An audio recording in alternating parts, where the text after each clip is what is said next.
sir. I can make your boy walk again," the skinny black girl on the corner told the real estate tycoon. Mason Larraby had marched past that side alley off Clark 100 times. But never like this. Never with the dull grind of wheelchair wheels replacing the easy slap of running shoes. Never with silence so thick it muffled Chicago's constant honking and chatter. His son, Jonah, sat slumped in the chair, wrapped in a faded Cubs hoodie that used to hang off his shoulders. Now, it just looked tired. Jonah was 11, but it had been nearly 2 years since his feet had touched the ground on their own. Mason, once branded the man who rewired Chicago by business magazines, had turned busted warehouses and boarded up walk-ups into glass towers. He'd bent whole neighborhoods to his will. But he still couldn't convince his son's legs to move. He'd turned blight into skyline views worth billions, stacked his name on glossy covers, and watched lenders beg to be in his deals. In boardrooms, contracts bent like paper in his hands, but nothing in his portfolio meant a thing in hospital corridors. The skiing trip to Vail had been his idea, a celebration after closing a monstrous downtown purchase. One bad turn on an icy run, one sickening crack, and Jonah's laughter was replaced by sirens. The surgeons had been clinical and careful. Thoracic vertebra crushed, spinal cord bruised, permanent paralysis from the chest down. They said the word permanent like it was math, not a sentence. Hope, once Mason's gasoline, had turned into sandpaper, scraping him raw every time he let himself imagine Jonah walking. He was pushing the chair past the alley, lost in those thoughts, when he heard the girl's voice again. "Mister," the girl repeated, a little louder, "I really do know how to help your son stand up again." Mason tightened his grip on the wheelchair handles and turned. He expected some middle-aged hustler stepping out with a plastic bag of miracle supplements or a stack of flyers for a sketchy clinic. Instead, a small figure slipped from behind a dented recycling bin. She couldn't have been more than 9. Her skin was deep brown, her dark eyes steady and older than her round face. A ripped gray hoodie hung off one shoulder. Her jeans were stained with city grit. On her feet, sneakers held together with duct tape and stubbornness. But she didn't fidget or look away. She held his gaze like she was used to people underestimating her. "Excuse me?" Mason asked, that old executive edge sharpening his tone despite the ache behind it. "I said I can help your son," the girl repeated, like she was used to not being heard the first time. "My name's Nia. I crash at the church shelter on Wells." She jerked her chin toward the end of the block. "I saw you guys yesterday. He looked really sad." Jonah's eyes lifted from the cracked sidewalk. There wasn't fear in them or pity, just a quiet curiosity that Mason hadn't seen in weeks. "You've been watching us?" Mason asked, suspicion sliding into his voice. "Only a little," Nia replied, shifting her weight from one foot to the other. "I sit on that corner most days. People walk by like I'm invisible." "But you stopped. You picked up his glove when he dropped it and actually handed it back. You didn't look annoyed. You didn't rush him. I figured you might actually listen." Mason frowned, glancing down at Jonah, who was still staring at Nia like she'd stepped out of one of his old adventure stories. "My son's situation isn't sadness, young lady," Mason said, that boardroom firmness creeping back into his voice. "It's spinal trauma, his nerves—" "Didn't forget," Nia interrupted quietly. "They just shut the door for a while." Mason blinked. "That's what my grandma used to tell folks," she added. "Sometimes the body doesn't stop because it's busted. It stops because the heart gets tired of hurting all the time." Mason gathered a deep breath, ready to bury her in medical language he'd memorized during sleepless nights scrolling through research.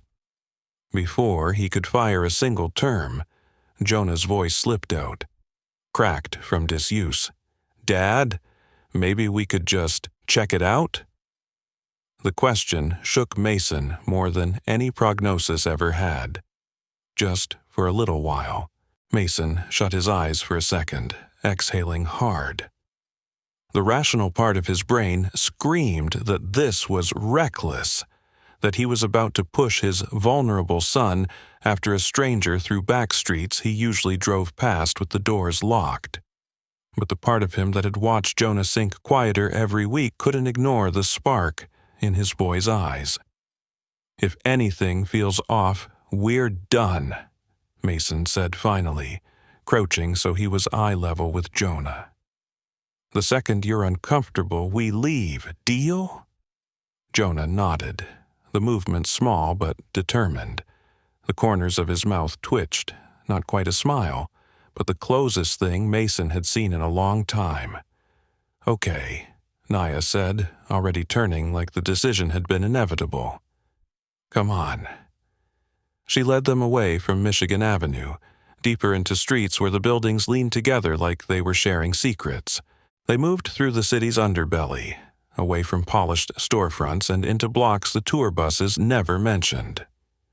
Mason guided Jonah's chair over busted concrete, dodging broken glass, old gum, and crooked bricks that tried to catch the wheels. The air shifted from roasted coffee and perfume to exhaust, damp brick, and yesterday's rain. Every few yards, Mason's instinct screamed at him to turn back, to call the car, to pretend he hadn't heard Nia at all. But she walked ahead with a steady, unhurried pace, hands stuffed in her sleeves like she'd made this trip 1,000 times. Jonah kept twisting to look at everything: the faded murals, the stray cat weaving between trash cans, the way sunlight cut down narrow alleys. Hope sat in Mason's chest like a fragile, illegal thing. Maybe he was insane. Or maybe he was just too tired to keep saying no. They finally turned into a narrow courtyard tucked behind a row of tired brownstones that looked like they'd given up on impressing anyone decades ago. Rusty fire escapes clung to the brick like spiderwebs. A sagging fence leaned against a stack of milk crates. At the far end, half hidden under climbing ivy and spray-painted tags, was a weather-beaten wooden door. Naya didn't knock, she just pressed her palm against it. It creaked open like it had been expecting her. Mason hesitated on the threshold, every expensive instinct honed by security consultants flashing red. But Jonah was already leaning forward, eager. The room inside was lit mostly by sunlight, squeezing through gaps in the patched ceiling and one grimy side window. Dust floated through the beams like slow-motion snow. It smelled faintly of lemon balm, church candles, and the dry paper weight of old books.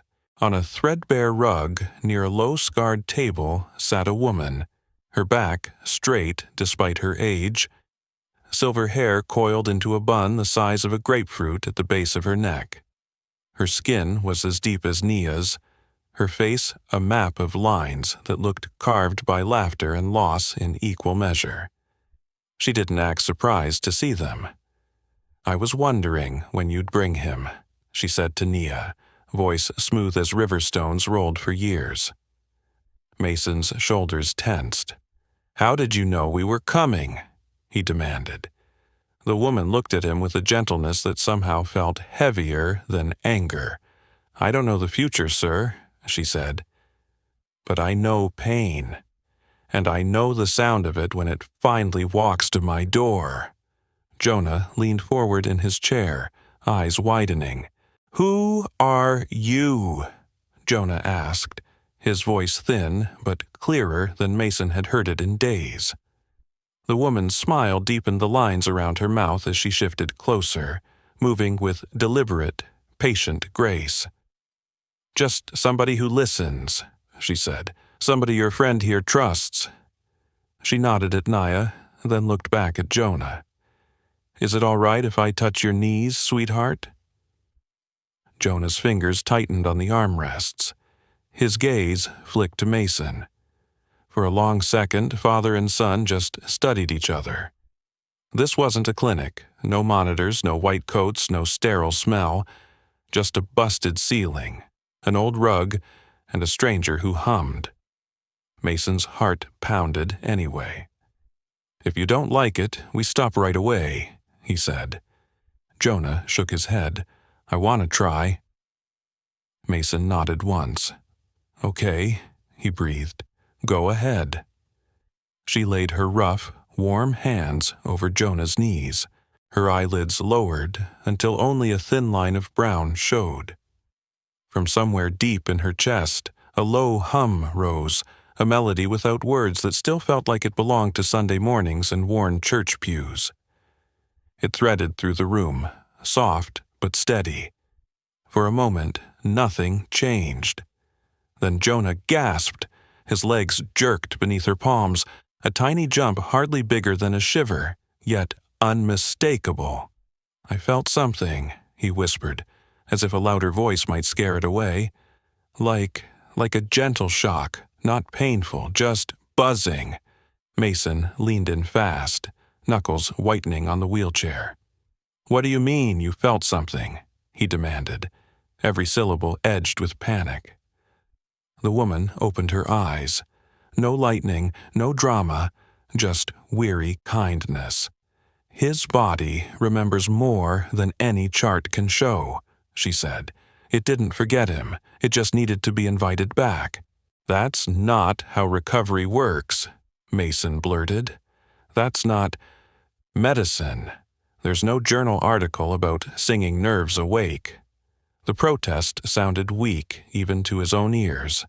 The woman didn't bother arguing with him. She looked only at Jonah. "Do you want to try standing?" she asked. Silence settled in. Jonah licked his lips. "What if I fall?" he murmured.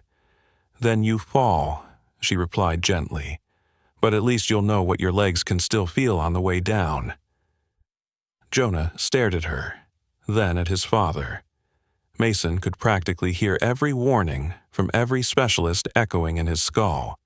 Machines, harnesses, teams of therapists, not some stranger in a drafty room. But Jonah's eyes were bright and scared and stubborn. "Yeah," he whispered, "I think I do." The woman shifted her hands to his thighs and reached for his elbows, anchoring him like a safety rail. "Slow," she murmured. "Let your body remember." Jonah pushed through his arms. His shoulders shook with effort. His legs, thin from disuse, wobbled like new branches in a storm.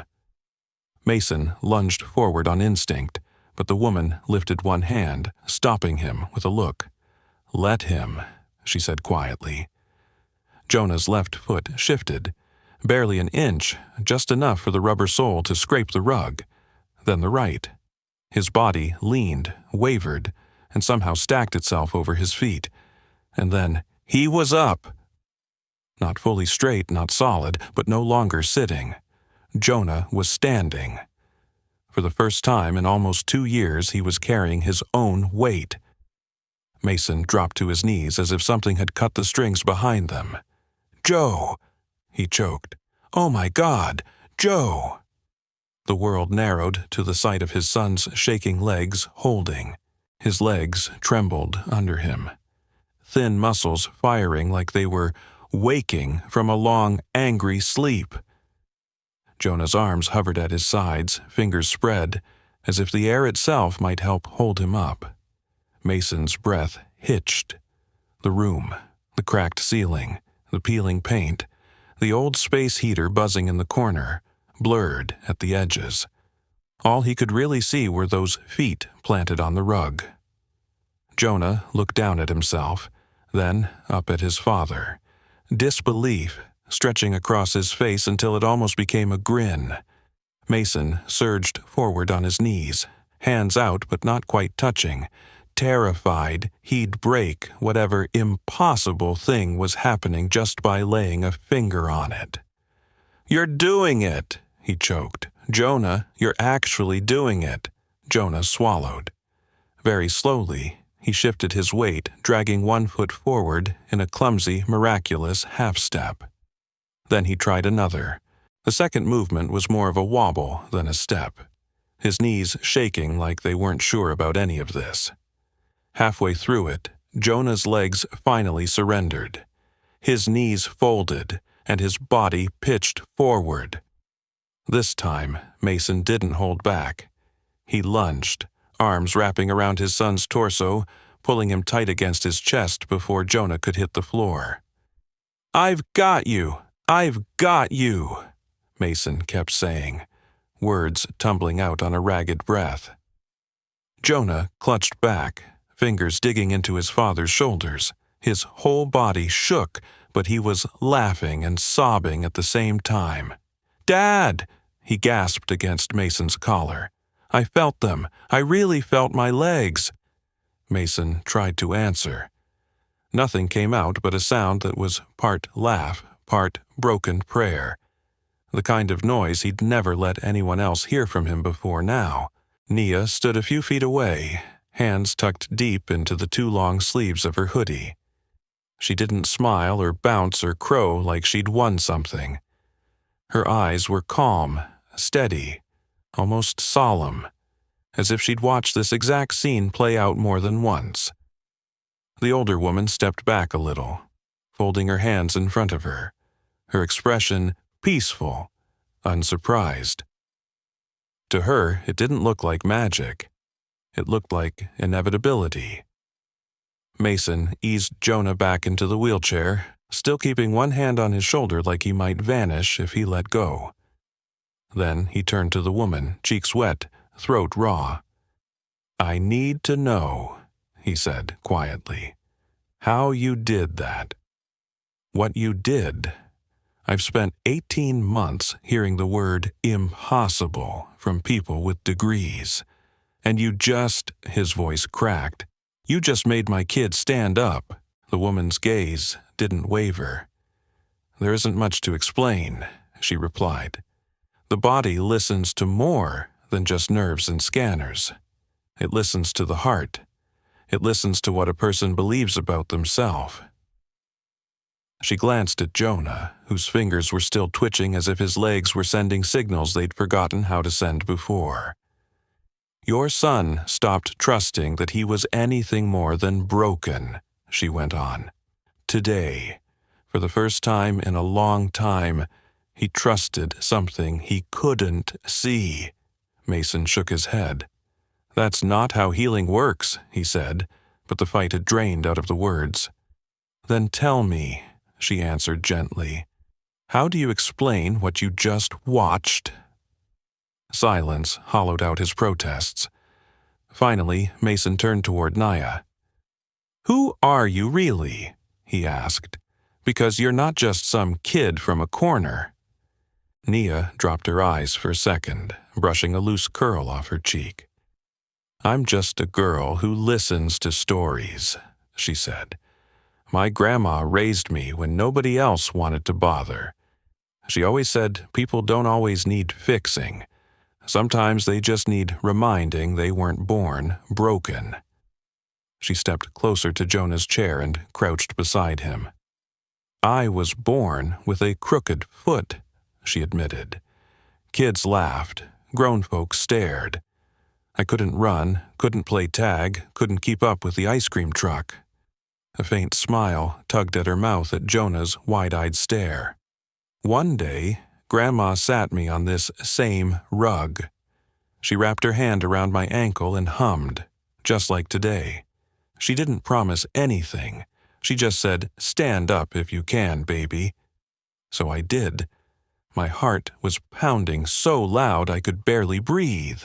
"And it worked?" Jonah asked, almost afraid of the answer. Nia nodded. "Next morning, I walked to school without dragging my foot," she said. "By the end of the week, I was running races with the boys on the block. I never limped again." Mason straightened slowly. "Where is she now?" he asked. "Your grandmother." Nia's smile thinned. She stared at a crack in the floorboards. "Gone," she said. Almost a year now. Stroke took her fast. Her voice snagged on the last word, the only sign of how much it still hurt. They stuck me in a foster house after the funeral, she continued. New sheets, new rules, new people pretending they understood. I lasted 3 days. Nobody believed Grandma's stories. They said she was a con artist, said I made everything up for attention. So I left. The streets listen better than they did. So you live out here now? Mason asked, his voice softer than before. Naya shrugged one shoulder. Most nights I get a cot at the church shelter on Wells, she said. Some nights I crash behind a bakery off Southport. The owner leaves the cardboard out and pretends he doesn't notice me. She lifted her chin, daring Mason to pity her. I'm all right. I help folks when I can, same way Grandma did. People come whispering about knees and backs and hearts that feel too heavy. Sometimes all I can do is sit with them. Sometimes they walk out different than they walked in. Jonah watched her like she'd stepped straight out of a comic book instead of an alley. Mason's chest tightened. The idea of a girl, Jonah's age, sleeping behind dumpsters scraped against everything his money had ever bought him. It made all his marble foyers feel suddenly small and pointless. The older woman moved beside them again, sliding a small cushion under Jonah's feet. He doesn't have to prove anything today, she said. Standing once is enough work for a room full of doctors. She showed Jonah how to sit with his feet flat, how to tighten his thighs and let them relax, how to picture himself stepping even when his body refused. You can practice this lying in bed, she told him. Wiggle your toes, talk to your knees, hum that little tune if it helps. Jonah nodded like she'd handed him secret cheat codes to his own body. Mason listened to every word, memorizing instructions the way he used to memorize deal points. Outside, a siren wailed and faded. Inside, the only sound was Jonah's uneven breathing and her low whisper promising they'd go slowly. How did it happen? The woman asked gently, as Jonah practiced tightening and releasing his legs. Mason stared at his hands for a moment. Veil, he said finally. A trip to celebrate a big closing. I told myself I was giving him memories. His jaw clenched. He wanted the easy runs. I talked him into trying a harder one, said I'd be right behind him. The picture replayed in his mind with horrible clarity. The sharp turn, Jonah's surprised shout, the sickening thud when his small body hit a hidden stump, the helicopter blades, the sterile blur of trauma bays. They said T6 vertebra, spinal cord damage, permanent paralysis, Mason continued. They used the word permanent like it was polite. The woman nodded, eyes soft. Guilt weighs more than any cast, she said. If you carry it too long, it starts crushing everything it touches. She had Mason sit on the rug too, legs stiff in his expensive slacks. Breathe, she instructed. Not like you're about to argue in a meeting, like you're trying to keep a candle from going out. He inhaled slowly, forcing air past the tightness in his chest. His shoulders dropped a fraction. You've been trying to buy your way around this hurt, she said. Hospital, specialists, machines, all good things. But in this room, you're not a developer. You're just his dad. Mason let out a breath that sounded almost like surrender. Jonah's hand found his and squeezed. Naya slipped into the tiny kitchen and came back with chipped mugs of tea, the steam carrying lemon and something floral. She passed one to Jonah first like it was the most natural thing in the world, and he grinned at her over the rim, shy but shining. After a while, Mason cleared his throat. What do you want for this? He asked the woman.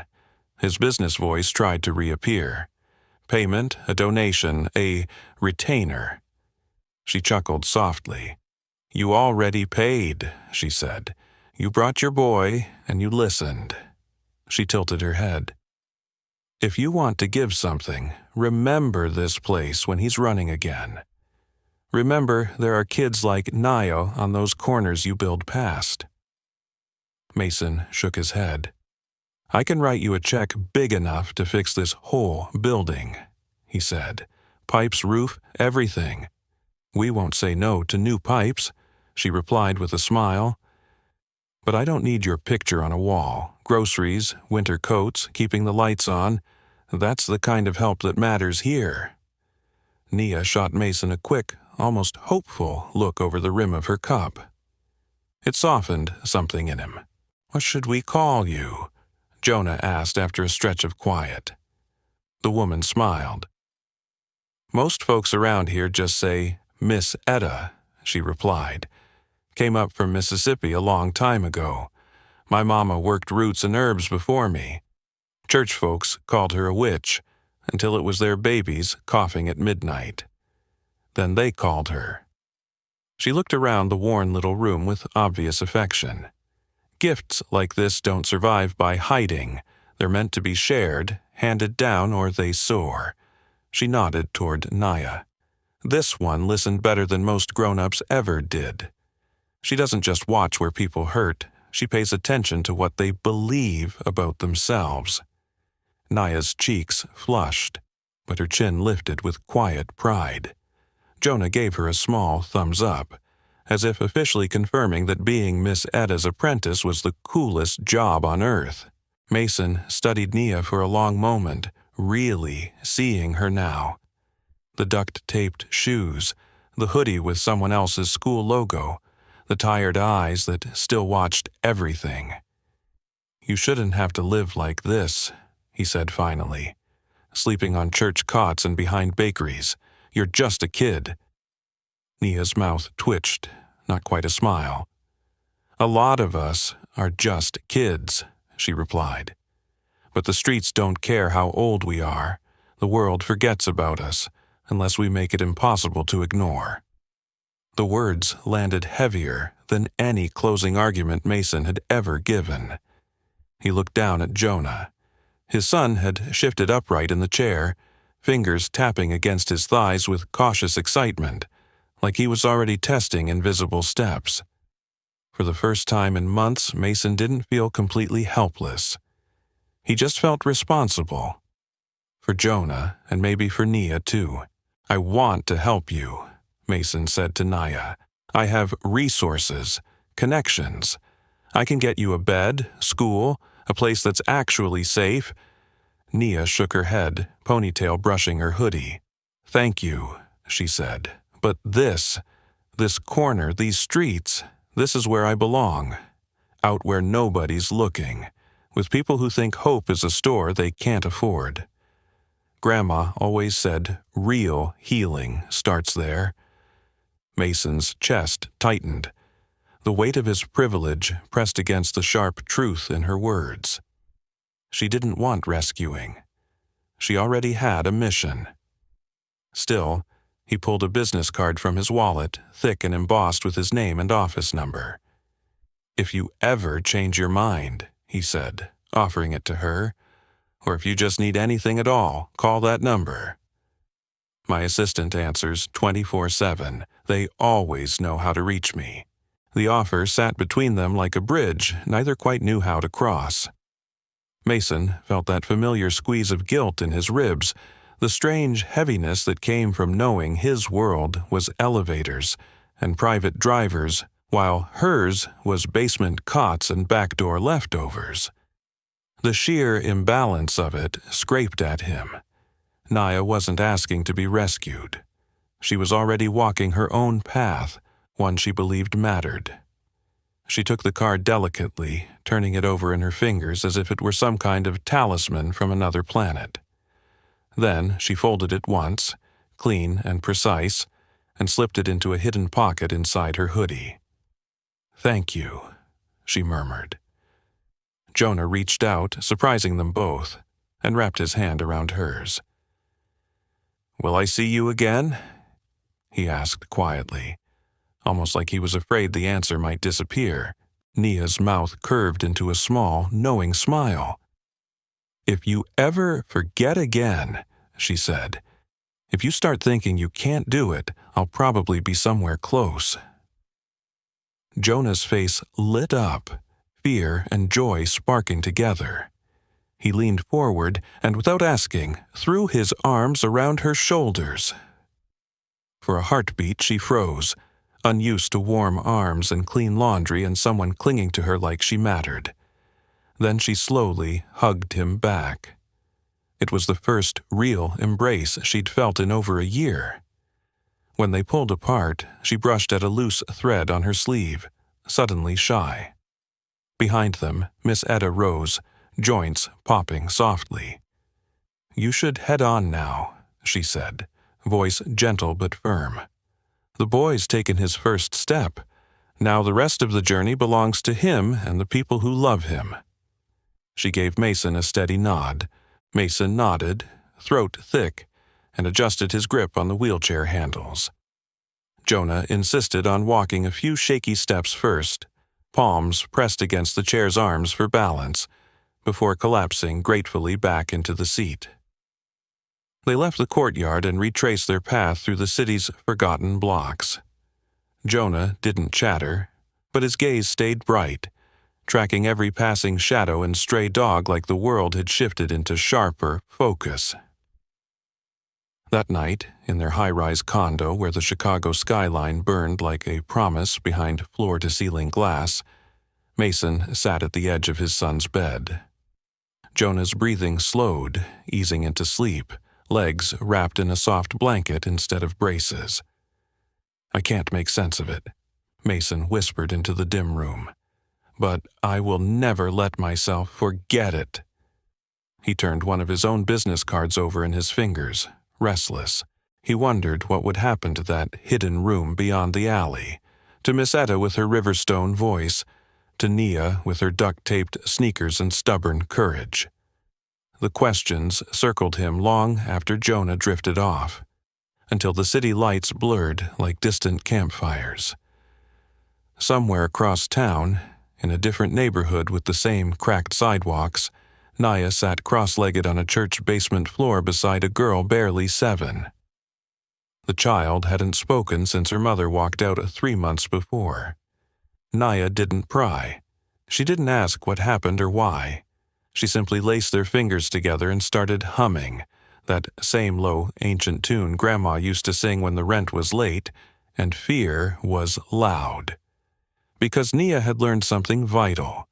Sometimes healing didn't start with explanations. Sometimes it started with someone staying long enough to prove they weren't leaving. A week slid by, then another. Late October wrapped Chicago in a sharper chill, the kind that stung noses and turned breath into smoke. Leaves scraped along curbs like scattered unread letters. Mason started noticing how different the wind sounded when it wasn't dragging dread through his chest. Mornings no longer began with the hiss of wheelchair wheels and the clack of ramps.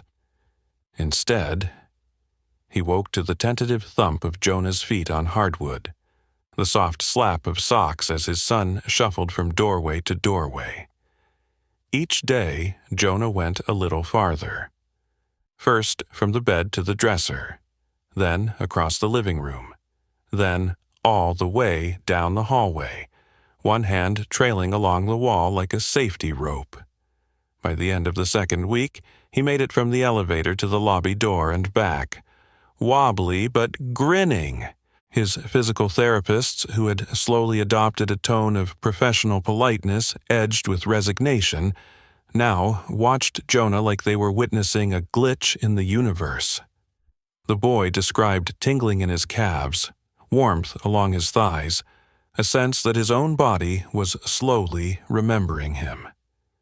They ran tests, measured angles, filmed short videos. Mason tried once to explain what had happened. In a conference room at the Children's Hospital in Hyde Park, surrounded by framed diplomas and blinking monitors, he told them about the alley, the old woman, the humming. The specialists traded glances. Could be a psychological trigger, one suggested carefully. A reactivation of dormant motor pathways via intense emotional stimulus, another offered. Their words were polished, clinical. None of them could explain why the first spark of movement had come not from a machine, but from a stranger's worn hands and a song. After that meeting, Mason stopped trying to package the story into something that made sense to anyone else. Some things just are, he decided late one night, staring at the city glittering below. The point wasn't why Jonah was walking again. The point was that he was. One gray afternoon, Mason came home early from a board presentation that suddenly felt irrelevant. He stepped into the condo and froze. In the living room, Jonah was braced in a half-squat, gripping a resistance band tied around a sturdy chair. His cheeks were flushed, hair damp with sweat, legs trembling, but holding. He straightened when he saw his dad, chest heaving. "Guess what?" he puffed. "Coach Ramirez says I might get to try out for the junior basketball team in spring. He says I've got muscle memory on my side."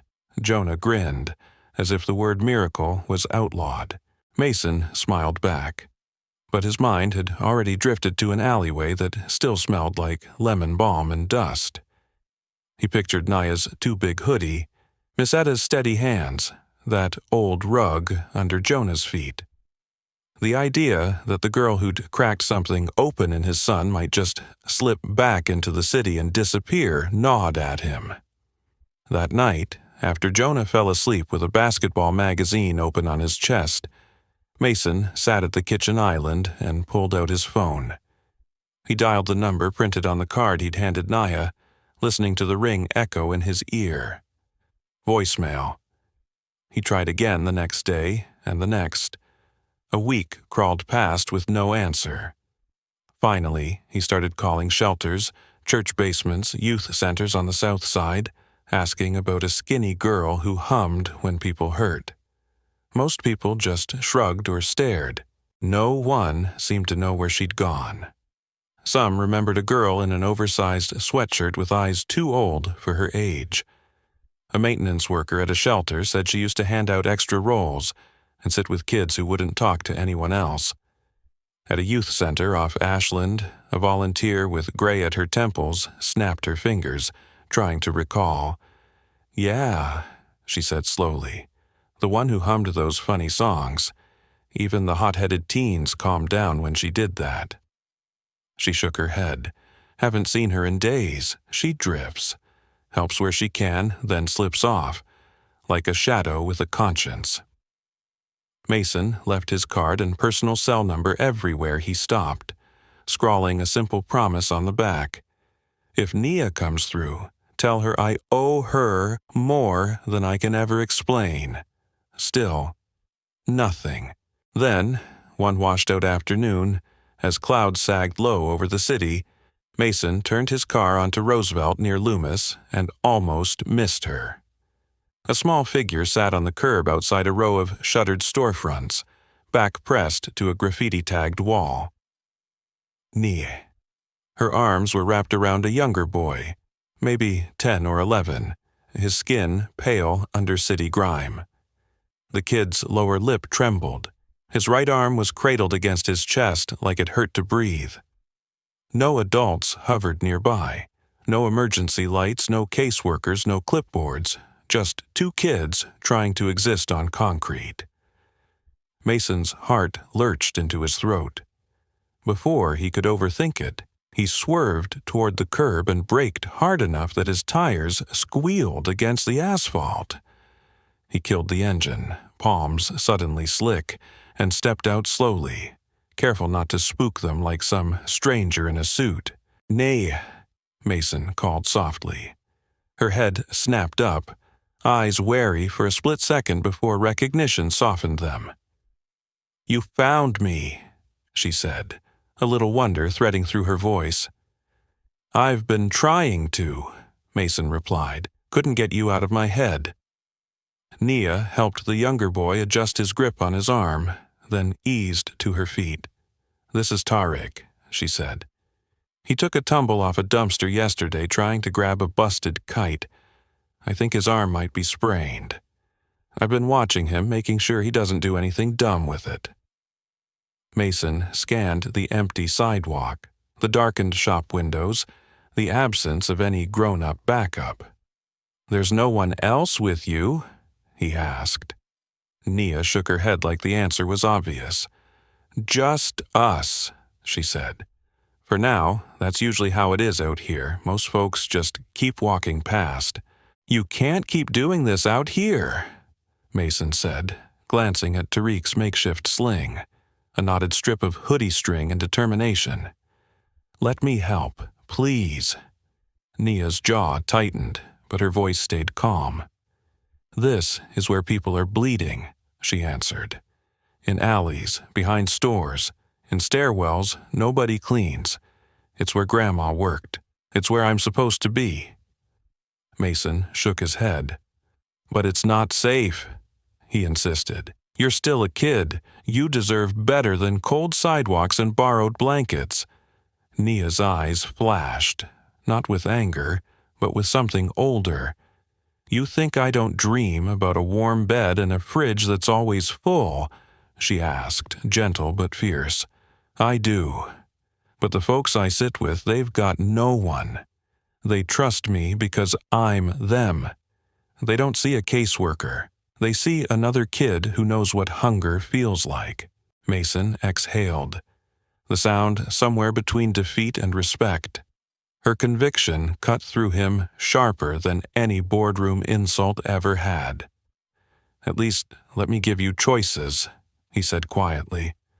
"A place to go when the cold gets dangerous. Somewhere you can lock the door and sleep without listening for footsteps. I'm not asking you to abandon what you're doing. I just don't want you to disappear in the middle of it." Nia looked from him to Tariq, who was leaning against the wall, eyes drooping with pain and exhaustion. Slowly, she nodded. "Okay," she said. "A number I can call.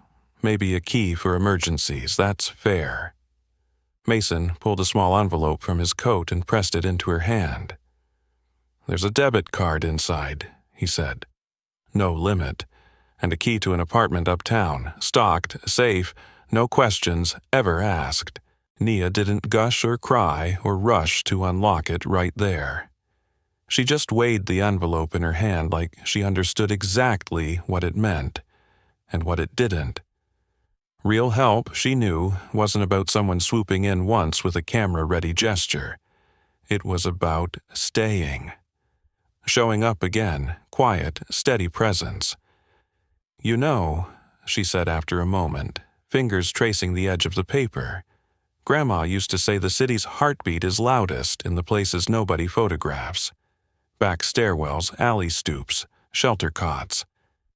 She glanced up at Mason. "I think that's what you heard that day, not me. Just the city's heart finally getting through all the noise." Mason swallowed hard, unsure how to answer that. The idea that something bigger than both of them had nudged him into that alley made his usual explanations feel suddenly small and flimsy. "You remind me of someone I used to be," Mason said finally, "back before I started measuring everything in steel and square footage." Nia let out a soft laugh, the sound small but real. "Maybe you just circled around," she replied. "People don't always stay lost. Sometimes they wander back to where they started, just with more scars." They stood there for a moment, an impossible picture. A billionaire developer in a tailored coat and a streetwise girl in duct-taped sneakers, bound together by a boy who could walk again. Cars hissed past in the damp cold, but the sidewalk felt strangely still. "Will I see you again?" Mason asked. Nia tilted her head, considering. "Probably not the way you're imagining," she said. "But if somebody close to you forgets how to believe again, chances are I'll be somewhere nearby, humming to myself. That's just how this city works." That night, Jonah stood on the risers at his school's fall concert. No chair, no braces, just a navy blazer, khakis, and shoes that actually scuffed the stage. His steps were measured, but his chin was high. Parents craned their necks when they realized the boy they'd last seen rolling through hallways was now walking with his classmates. After the final song, the principal asked how he'd found the courage to push through. Jonah glanced at his dad, then out at the crowd. "A girl who believed I could," he said simply.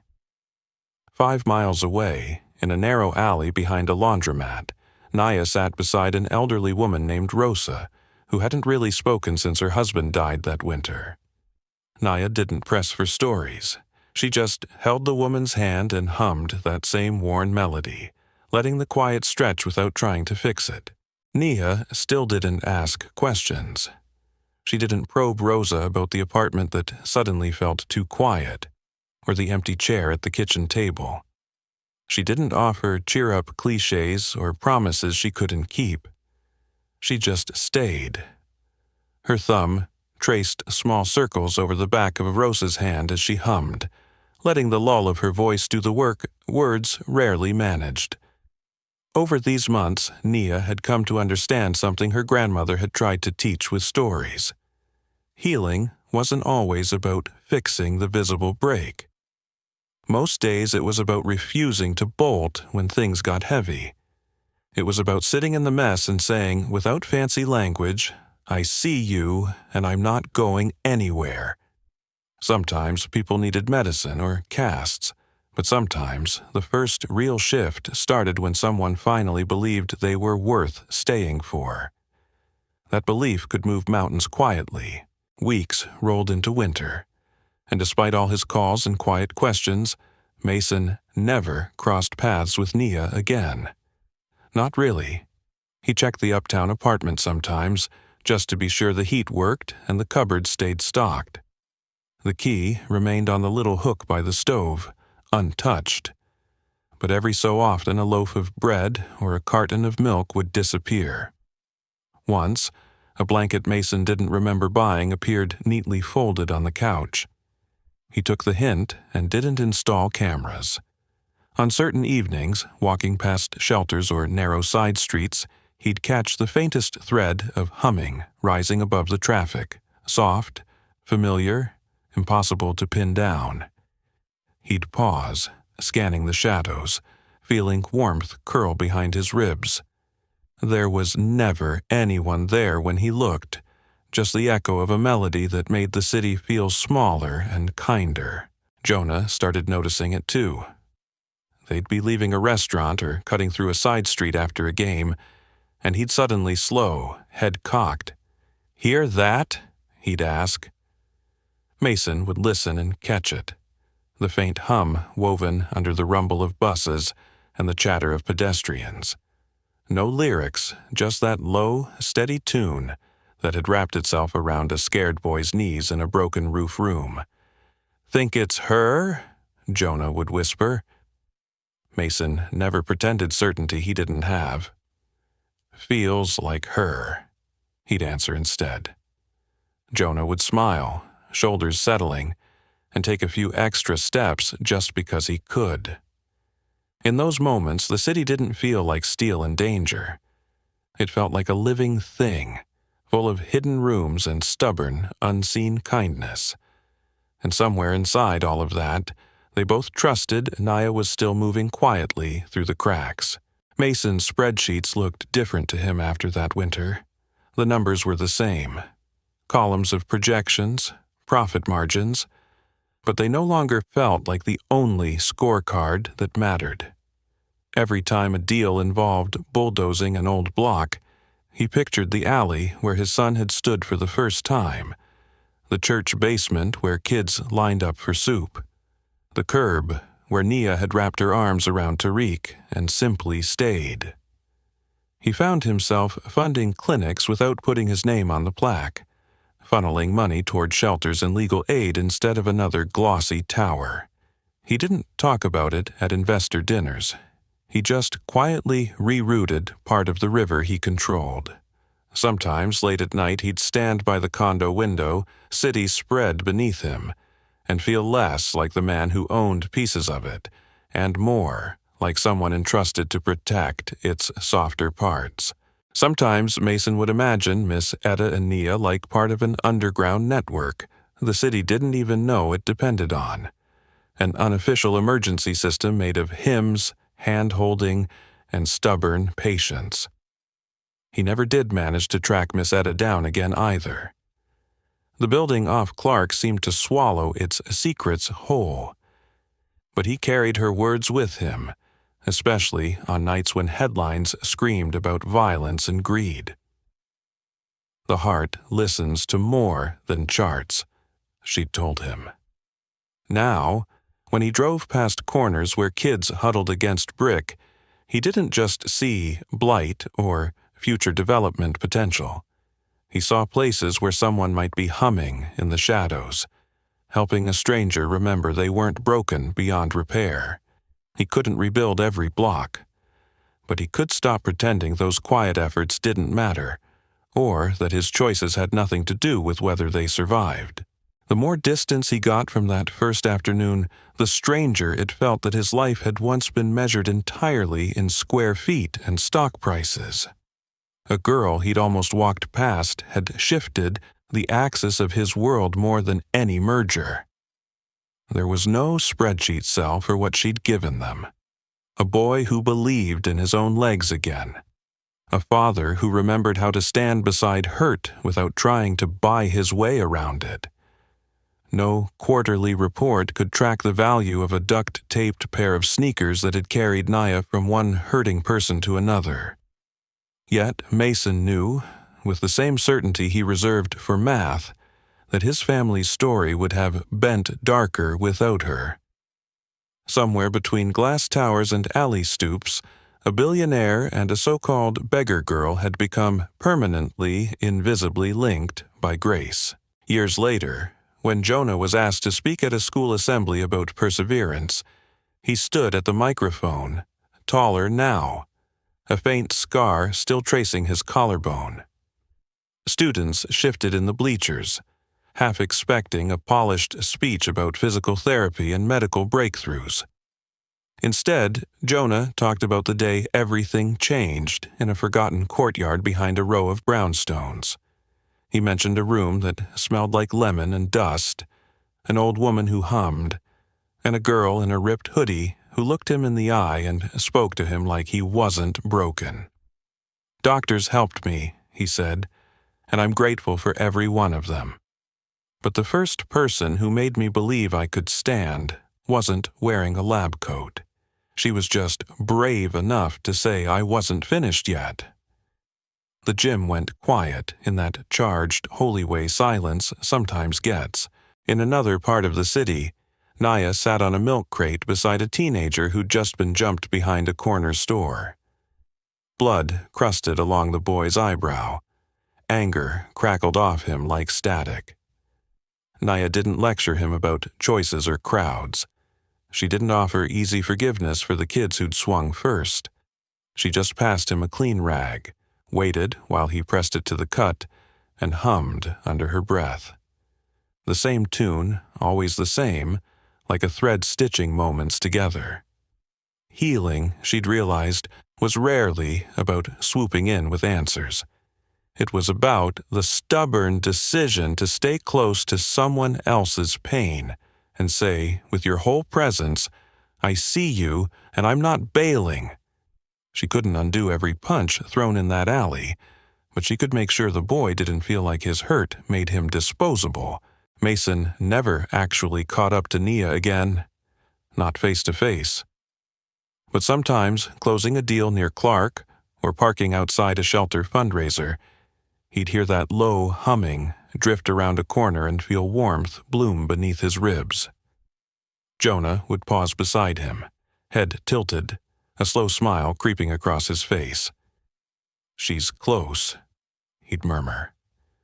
Mason wouldn't argue. He'd just nod, letting the sound wash over him like a blessing he hadn't earned. Then they'd keep walking, father and son, steps steady, through a city that still scared him and amazed him in equal measure. Somewhere in those unlit doorways and basement halls, the quietest part of Chicago's heart was still beating, still listening, still refusing to walk away. And even if they never saw her again, both of them knew Naya was out there, humming people back toward themselves, one weary soul at a time. Hope can show up in the last place you'd ever look. If you've lived long enough to watch Chicago winters come and go, you know life can humble even the toughest man. Mason Larraby could raise glass towers like they were toothpicks, but he couldn't raise his own son out of a wheelchair. That kind of helplessness hits harder than any market crash. Then a skinny little girl with duct-taped sneakers steps out of an alley and says, "Sir, I can make your boy walk again."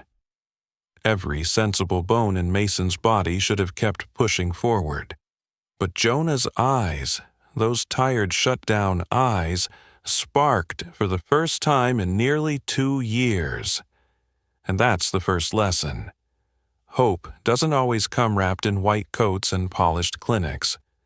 Sometimes it comes as a quiet voice on a cold sidewalk, daring you to try one more time. Healing isn't only muscles and nerves, it's also guilt and the heart. Mason had done what many fathers do. He carried the what if like a 200-pound weight on his chest.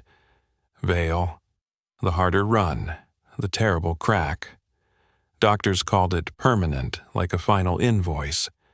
But in that dusty room that smelled like lemon balm, Miss Etta didn't argue with charts. She listened to pain. She made Mason sit down, breathe, and admit the truth. Guilt can crush a family as surely as any injury. When Jonah stood, shaking, trembling, barely holding his own weight, Mason saw something he couldn't buy. A boy trusting his body again. The second lesson is simple and hard-earned. The heart has its own kind of therapy, and sometimes it's the missing piece. Real change means staying, not showing off. Mason offered checks and fix-it money. Miss Etta asked for coats, groceries, lights that stay on. Nia didn't beg to be rescued. She asked for a key, for emergencies. That's the third lesson for those of us who have watched promises come and go. Help that lasts is quiet, steady, and humble. Jonah's steps didn't return overnight. They returned inch by inch. And Mason's life didn't change because he felt inspired. It changed because he kept showing up, even when no one was watching. If you were Mason, successful, powerful, but watching your child suffer, would you have followed that little girl into the alley, or would fear and common sense have kept you walking past? And in your own life, who has been your NIA, the unexpected person who reminded you you weren't finished yet? Share your story in the comments, because someone reading might need your words tonight. If this message meant something to you, please hit like, subscribe, and turn on notifications so you don't miss the next story. Each one is built to bring strength, hope, and practical lessons to our community.